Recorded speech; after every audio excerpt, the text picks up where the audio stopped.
Capítulo 1. El mito del despertar.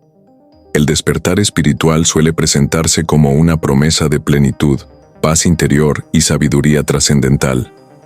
Pero esta visión idealizada oculta una verdad menos cómoda.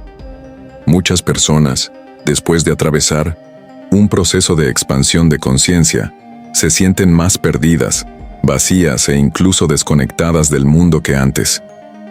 ¿Por qué ocurre esto? ¿Cómo puede algo tan elevado dejarnos tan vacíos? En este primer capítulo, abordamos la ilusión colectiva que rodea el concepto de despertar espiritual, desde las promesas de iluminación instantánea hasta los discursos que niegan el conflicto interno. El despertar se ha convertido en una especie de meta espiritual que muchas veces refuerza el mismo ego que dice trascender. La búsqueda de la verdad se convierte en una nueva forma de escapar del dolor. Carl Jung advertía que todo crecimiento conlleva una confrontación con la sombra. No se trata de escapar de uno mismo, sino de enfrentarse con lo reprimido, con lo negado, con lo excluido. Y cuando esta sombra emerge en medio del llamado despertar, la experiencia puede ser devastadora. Lo que parecía una elevación del alma se transforma en una caída brutal hacia el inconsciente. En muchos casos, el despertar espiritual activa memorias dormidas, heridas infantiles, duelos no elaborados. No es raro que personas en este camino sientan ansiedad, desgano, desorientación e incluso depresión, no porque hayan fallado, sino porque están atravesando un proceso profundo de desidentificación con todo lo que creían ser. El mito del despertar promete respuestas, pero el verdadero despertar trae preguntas. Preguntas que desestabilizan, que incomodan, que desarman nuestras certezas más profundas. Y en ese espacio de incertidumbre es donde comienza la verdadera transformación. Capítulo 2. La caída del falso. Uno de los momentos más dolorosos tras el despertar espiritual es el derrumbe de la identidad construida. Aquello que creíamos ser, nuestras metas, nuestras relaciones, nuestras creencias, comienza a perder sentido. Es como si el guión de nuestra vida se desvaneciera de pronto, dejando solo un vacío que antes estaba lleno de certezas. Este proceso no es una regresión, sino una ruptura con el falso yo, la imagen idealizada que formamos para sobrevivir en el mundo. El falso yo, en términos junguianos, es esa máscara que el ego ha construido para adaptarse a las exigencias externas, al deseo del otro. Es una estructura defensiva, funcional en ciertos contextos, pero limitada en cuanto a autenticidad. Y, cuando el despertar ocurre, esa máscara comienza a agrietarse. Lo que antes nos daba seguridad ahora se siente falso, limitado, vacío. Este momento puede vivirse con mucha confusión y dolor. No es raro sentir que se pierde el sentido de pertenencia, que ya no encajamos en los lugares o vínculos que antes nos definían. Las viejas motivaciones desaparecen porque estaban al servicio de una imagen que ya no sostenemos. Y en ese espacio intermedio, donde el viejo yo muere pero el nuevo aún no ha nacido, surge la experiencia del vacío. La caída del falso yo no es un castigo, es una invitación. Una invitación a descubrir quiénes somos más allá de las máscaras. Pero para llegar allí, es necesario atravesar la incomodidad de no saber, de no controlar, de no tener un relato claro. Esta es la noche oscura del alma, el momento en que todo parece haberse perdido, pero en realidad algo mucho más profundo está emergiendo. Carl Jung decía que no se alcanza la iluminación fantaseando con figuras de luz, sino haciendo consciente la oscuridad. Y en este capítulo entendemos que perder motivación no es un error, sino una señal de que el falso yo ya no tiene el poder de guiarnos. Es el inicio del verdadero encuentro con el ser. Capítulo 2. La caída del falso yo. Uno de los momentos más dolorosos tras el despertar espiritual es el derrumbe de la identidad construida. Aquello que creíamos ser, nuestras metas, nuestras relaciones, nuestras creencias, comienza a perder sentido. Es como si el guión de nuestra vida se desvaneciera de pronto, dejando solo un vacío que antes estaba lleno de certezas. Este proceso no es una regresión, sino una ruptura con el falso yo, la imagen idealizada que formamos para sobrevivir en el mundo. El falso yo, en términos junguianos, es esa máscara que el ego ha construido para adaptarse a las exigencias externas, al deseo del otro. Es una estructura defensiva, funcional en ciertos contextos, pero limitada en cuanto a autenticidad. Y, cuando el despertar ocurre, esa máscara comienza a agrietarse. Lo que antes nos daba seguridad ahora se siente falso, limitado, vacío. Este momento puede vivirse con mucha confusión y dolor. No es raro sentir que se pierde el sentido de pertenencia, que ya no encajamos en los lugares o vínculos que antes nos definían. Las viejas motivaciones desaparecen porque estaban al servicio de una imagen que ya no sostenemos. Y en ese espacio intermedio, donde el viejo yo muere pero el nuevo aún no ha nacido, surge la experiencia del vacío. La caída del falso yo no es un castigo, es una invitación a descubrir quiénes somos más allá de las máscaras. Pero para llegar allí, es necesario atravesar la incomodidad de no saber, de no controlar, de no tener un relato claro. Esta es la noche oscura del alma, el momento en que todo parece haberse perdido, pero en realidad algo mucho más profundo está emergiendo.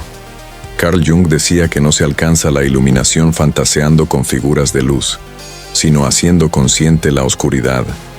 Y en este capítulo, entendemos que perder motivación no es un error, sino una señal de que el falso yo ya no tiene el poder de guiarnos. Es el inicio del verdadero encuentro con el ser. Capítulo 3. La trampa del silencio interno. Tras el colapso del falso yo, muchas personas esperan encontrar la paz. Se les ha dicho que el silencio interior es la meta, que la quietud mental es señal de iluminación. Pero lo que descubren es algo muy distinto. Un silencio que no es calmo, sino abrumador. Un vacío que no contiene, sino que desorienta. En lugar de claridad, aparece una niebla densa. En lugar de serenidad, una sensación de desconexión. Este capítulo explora una de las trampas más sutiles del despertar espiritual: la identificación con el vacío. En ese estado la persona puede sentir que ya no desea nada, que todo ha perdido sentido, que la vida se ha vuelto plana. Lo que en otro contexto podría verse como depresión, aquí se disfraza de desapego espiritual, pero en realidad es un síntoma de desarraigo profundo. Carl Jung señalaba que el alma necesita moverse, expresarse, simbolizar. Un alma silenciada no es una alma en paz, sino una alma exiliada. Cuando se suprime el deseo, la emoción, la vitalidad, en nombre de la trascendencia, se corre el riesgo de caer en un nihilismo disfrazado de sabiduría. Se deja de vivir para observarse vivir, como si uno ya no perteneciera a la experiencia humana. Muchas personas, atrapadas en este silencio, comienzan a dudar de su salud mental. Se preguntan si han perdido algo esencial. Y la respuesta es compleja. Sí han perdido al falso yo, pero todavía no han recuperado la conexión con el sí mismo auténtico. Están en tránsito, y en ese tránsito, la desmotivación es señal de que el alma aún no ha encontrado su nuevo lenguaje. El silencio interno no es el problema. El problema es habitarlo sin sentido, sin símbolos, sin cuerpo. El verdadero silencio no excluye la vida, la contiene. Y para llegar a ese lugar, hay que atravesar la trampa del silencio vacío. Ese es el objetivo de este capítulo: distinguir entre el vacío que paraliza y el silencio que fertiliza. Capítulo 204. El duelo por la motivación perdida. Uno de los efectos más desconcertantes del despertar espiritual es la pérdida repentina del deseo de hacer, de buscar, de alcanzar. Aquello que antes motivaba, éxito, reconocimiento, pertenencia, ya no tiene sentido. Pero esta pérdida no es solo práctica, es profundamente emocional. Se vive como una especie de luto, un duelo silencioso por la versión de uno mismo, que ya no existe. Este capítulo se sumerge en ese duelo, no como una patología, sino como una etapa inevitable del proceso. Freud describía el duelo como un trabajo psíquico necesario para soltar un objeto amado. En este caso, el objeto perdido es el propio yo motivado, el sujeto que encontraba sentido en las estructuras externas. El dolor no viene solo de perder esas estructuras, sino de enfrentarse a un espacio interior aún sin forma. Muchos intentan forzar la motivación, imitar antiguos ritmos, retomar hábitos pasados, pero pronto descubren que nada de eso se sostiene. Es como si el alma se negara a moverse desde el deber. Lo que antes parecía productivo, ahora suena vacío. Esta parálisis puede generar culpa, especialmente en un mundo que valora la acción constante. Pero aquí, el no hacer tiene un sentido profundo, permitir que emerja lo verdadero.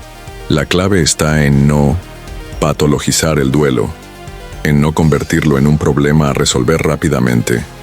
Es un espacio fértil, aunque incómodo. Un territorio donde la antigua identidad se disuelve y la nueva aún no tiene nombre. Jung hablaba del proceso de individuación como un viaje hacia la totalidad, y todo viaje real incluye momentos de pérdida, de desconcierto, de oscuridad.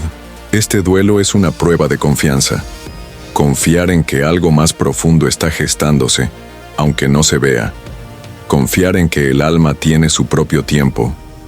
Y mientras tanto, resistir la tentación de llenar el vacío con ruido.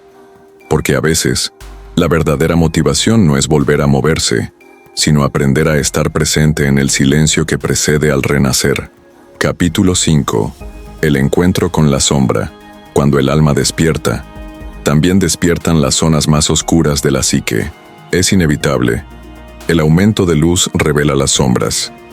Y en este punto del camino, el vacío no solo es una ausencia de deseo, sino un portal hacia lo reprimido. Emociones antiguas, impulsos negados, recuerdos olvidados emergen con fuerza. No porque el despertar sea un error, sino porque ha activado la necesidad de integrar. Carl Jung fue claro en este punto. Nadie se ilumina fantaseando con la luz, sino haciendo consciente la oscuridad. Y esa oscuridad no es maldad, sino humanidad no reconocida. El odio, el miedo, la envidia, la culpa, todo eso que aprendimos a negar para ser amados, aparece ahora en escena como un llamado urgente a ser visto. Este capítulo aborda la experiencia de ese encuentro. El desconcierto al vernos actuar desde lugares que creíamos superados. El dolor de sentir que no somos tan espirituales como pensábamos. La culpa por no sostener la imagen de paz que el entorno espera. Pero este dolor es señal de autenticidad. Por fin dejamos de actuar y empezamos a ser. Integrar la sombra no es justificarla, sino comprender su raíz. Descubrir qué herida originó esa defensa, qué necesidad no atendida escondía ese impulso. La sombra, cuando se integra, se transforma en fuerza vital. Cuando se reprime, se convierte en síntoma, en sabotaje, en parálisis. Este es un proceso profundo que exige honestidad brutal y mucha compasión, porque no hay despertar sin sombra, y no hay verdad sin confrontación. El alma no busca pureza, busca totalidad, y en esa totalidad, cada parte tiene su lugar, incluso aquella que habíamos jurado enterrar para siempre. Capítulo 6. El abandono del personaje espiritual. En medio del despertar, cuando el falso yo ha caído y la sombra se ha hecho presente, surge una figura inesperada, el personaje espiritual. Es esa versión de uno mismo que, creyéndose iluminada, se aferra a frases sabias, actitudes serenas y una imagen de calma que muchas veces encubre una nueva forma de negación. Este personaje no busca la verdad, busca aprobación. No quiere integrar la sombra, quiere ocultarla bajo una nueva máscara. Carl Jung llamaría a esto una inflación del yo, cuando el ego se apropia del lenguaje espiritual para evitar el trabajo real del alma. En lugar de atravesar el vacío, se construye un nuevo relato de iluminación, más sofisticado pero igual de defensivo. La persona empieza a hablar como un maestro, pero vive desconectada de su cuerpo, de sus vínculos, de su humanidad. Este capítulo confronta la tentación de habitar ese personaje.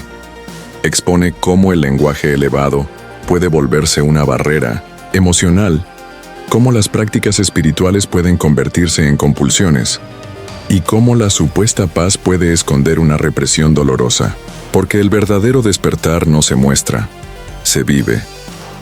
No busca seguidores, busca coherencia. Abandonar al personaje espiritual es un acto de humildad profunda.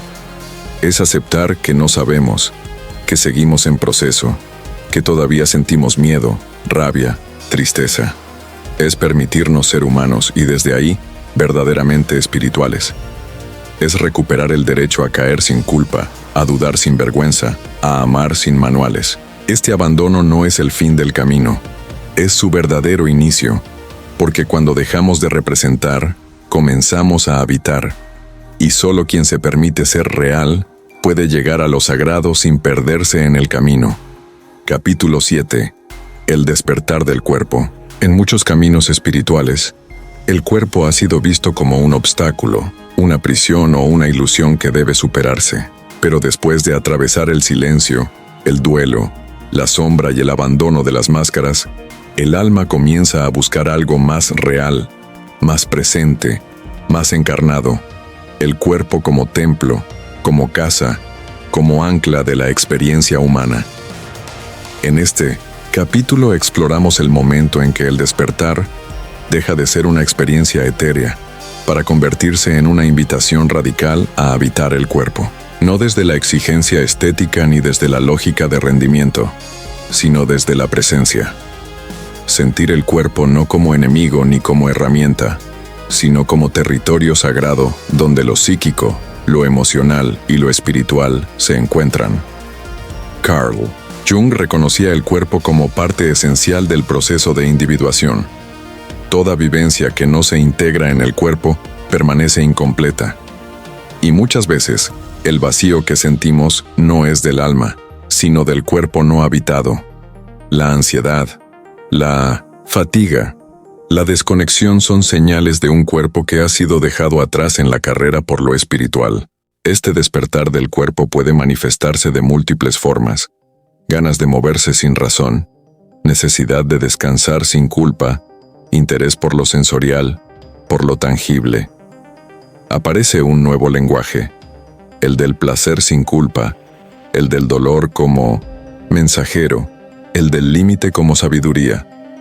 El cuerpo empieza a hablar, y por fin empezamos a escucharlo.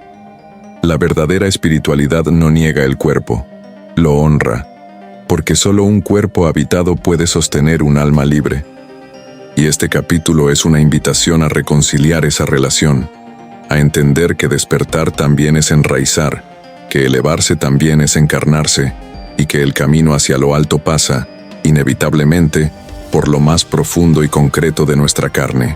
Capítulo 8. La reconexión con el deseo. Después de la caída del falso yo, del encuentro con la sombra y del despertar corporal, algo empieza a moverse silenciosamente en el interior. El deseo.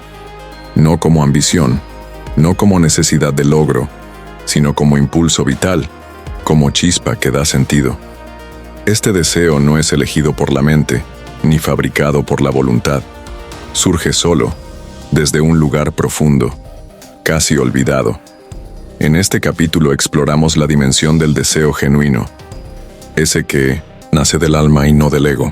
Carl Jung hablaba del deseo como una forma de comunicación del inconsciente, una fuerza arquetípica que nos guía hacia nuestra individuación. Pero para escuchar ese deseo real, primero hay que atravesar los deseos heredados, los impuestos, los aprendidos. El nuevo deseo no grita, susurra, no exige, propone, no compite, crea, y muchas veces se manifiesta en gestos simples. El deseo de cultivar algo, de cuidar a alguien, de volver a escribir, de danzar, de construir comunidad. No tiene forma de éxito, pero sí de verdad. Y por eso mismo, desconcierta. No encaja en las expectativas externas, pero sí resuena con lo más íntimo del ser. Reconectarse con este deseo es un acto de renacimiento. Implica confiar en lo que se siente aunque no se entienda. Implica validar lo que mueve por dentro, aunque no produzca resultados inmediatos. Implica, sobre todo, dejarse guiar por una brújula interna que recién ahora comienza a calibrarse. Este capítulo es una invitación a recuperar el deseo, no como carencia, sino como expresión de vida, a honrar lo que nos atrae sin explicación, lo que enciende sin razón. Porque solo desde ahí, desde ese deseo encarnado, puede nacer una nueva motivación. No la que impulsa a huir del vacío, sino la que brota del encuentro con uno mismo. Capítulo 9. La vida sin esquemas. Después de reconectarse con el deseo genuino, se inicia una etapa que puede parecer desconcertante para muchos: vivir sin los esquemas previos. Ya no hay un camino trazado por la cultura, la familia o la espiritualidad tradicional.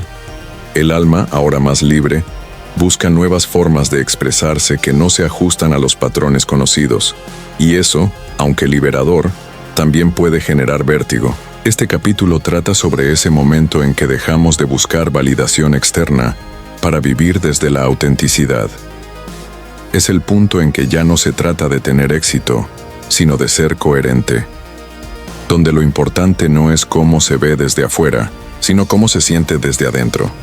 Se empieza a vivir sin necesidad de explicarlo todo, sin justificar cada elección.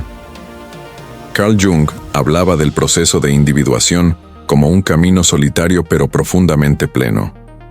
Ya no se vive para pertenecer, sino para encarnar, y esto implica romper con moldes, desafiar expectativas y a veces perder ciertas conexiones para ganar otras más reales. Se aprende a tolerar el juicio ajeno y a descansar en la fidelidad con uno mismo. Vivir sin esquemas no significa caos, sino presencia. Es escuchar el ritmo interno más que la agenda externa. Es entender que la vida no necesita ser grande, sino verdadera, y que el sentido ya no se encuentra en un futuro idealizado, sino en el acto simple de estar aquí, ahora, con todo lo que somos. Este capítulo es un canto a la libertad interna, a la posibilidad de construir una vida orgánica, donde la motivación no viene del deber, sino del vínculo profundo con la realidad interior. Una vida donde el alma ya no se esconde, sino que respira. Capítulo 10. La motivación que nace del silencio. Finalmente, después del tránsito por la oscuridad, la desidentificación, el duelo, la sombra, el cuerpo y el deseo, algo nuevo empieza a germinar. No es una motivación explosiva ni una euforia momentánea. Es una energía tranquila, estable, que nace sin esfuerzo. Es la motivación que surge no del miedo ni del deseo de reconocimiento, sino del silencio habitado. Esta motivación no busca resultados. Es movimiento puro. Es esa fuerza que nos lleva a actuar sin necesidad de saber por qué, simplemente porque sentimos que es lo correcto. Es la voz del alma cuando ya no está interferida por las voces del ego o del entorno. Es crear, cuidar, sembrar, decir, escuchar, por el simple gozo de hacerlo. Carl Jung llamaba a esto vivir en sincronicidad. Actuar desde el sí mismo, alineado con el inconsciente colectivo, en un diálogo fluido con la vida. No se trata de tener un plan, sino de estar disponibles. No se trata de controlar, sino de responder. Y en esa entrega, la motivación deja de ser una carga y se convierte en un fluir. Este capítulo cierra el ciclo con una verdad esencial. La motivación no se pierde, se transforma. No desaparece, se depura. Lo que muere es la urgencia artificial. Lo que nace es un impulso interno, conectado, orgánico. Y ese impulso es el que guía la vida después del despertar, no como una meta, sino como una danza. No como una obligación, sino como un ofrecimiento. Porque cuando la motivación nace del silencio, no se apaga con el ruido del mundo, permanece, sutil pero firme, invisible pero poderosa, y en ella encontramos finalmente la fuerza para vivir con verdad,